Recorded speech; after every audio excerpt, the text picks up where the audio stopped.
हरि ओम। सभी लोग हाथ जोड़ ले। पहले ये जो दीपक जला है इसकी प्रार्थना करें।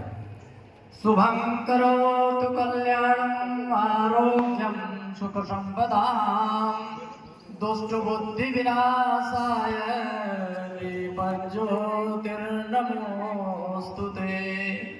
सर्वमंगल मांगल्ये शिवे सर्वार्थ साधिके शरण्ये त्र्यंबके गौरी नारायण नमोस्तुते।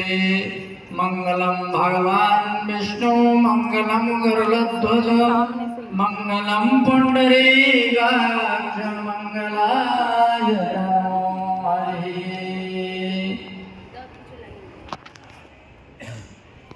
समस्त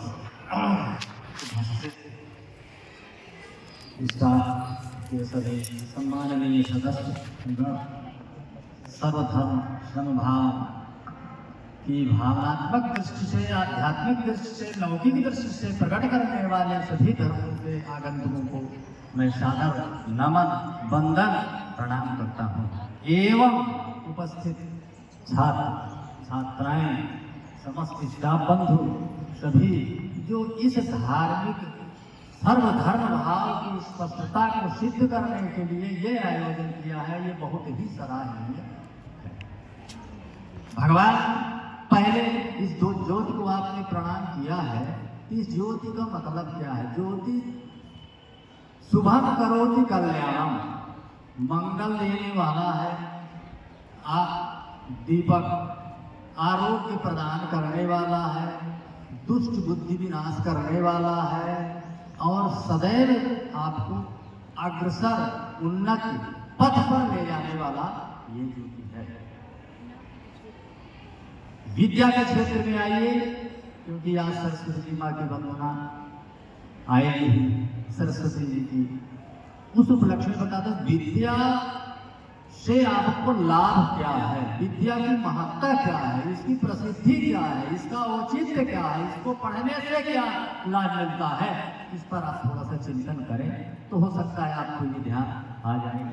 देखिए, विद्या एक ऐसी है कि विदेशेषु धनम विद्या व्यसनेषु धनम मति, परलोके धनम धर्म विद्या सर्वत्र वै धनम। विद्या क्या है? विदेशों में विद्या धन है। यदि आपके पास विद्या नहीं है तो आप ऐसे बैठे रह जाएंगे, कुछ काम नहीं कर पाएंगे। विद्या है, आप उसको आप आगे बढ़ा ले जाएंगे, आगे आप करेंगे। तो विदेशों में विद्या क्या है?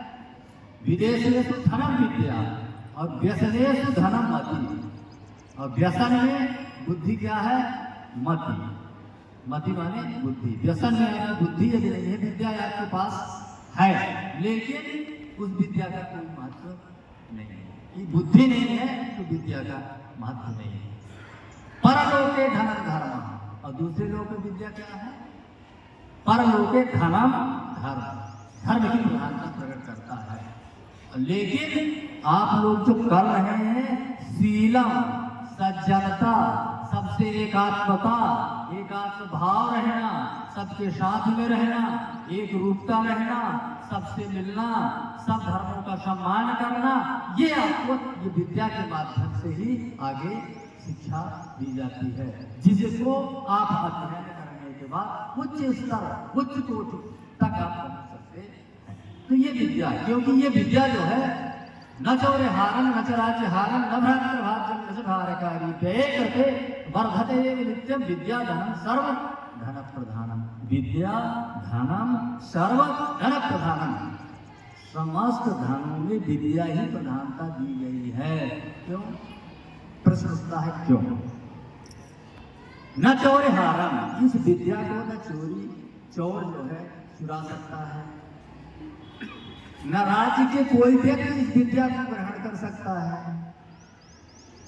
न चौरहा न राज्य न भ्रम, कोई भाई बंधु पिता बहन रिश्तेदार और अन्य लोग इस विद्या को कोई नहीं बांट सकता है।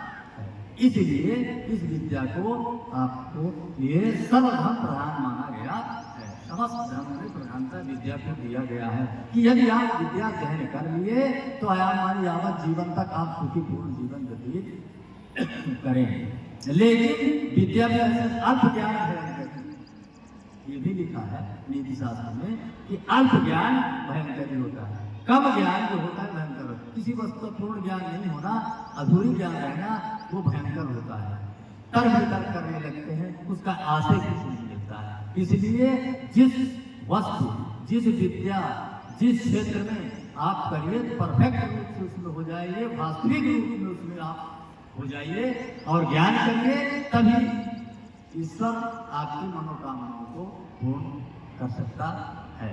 इसलिए मेरी प्रार्थना यही है कि आप अपने जीवन में इस विद्या के क्षेत्र में मेहनत करिए, लगन लगाइए और सबका आदर करिए, अपने गुरुजनों को सम्मान करिए, प्रतिष्ठात्मक दृष्टिकोण से उनका ध्यान करिए और इस विद्या को उच्च स्तर तक प्राप्त करने के लिए अपने प्रयास में सफलता प्राप्त करें। यही मेरी आध्यात्मिक, भौतिक, लौकिक दृष्टि से मेरा यही अनुरोध है कि आप अपने अपने विद्या के क्षेत्र में उन्नत बने और यही मेरी प्रार्थना है। धन्यवाद।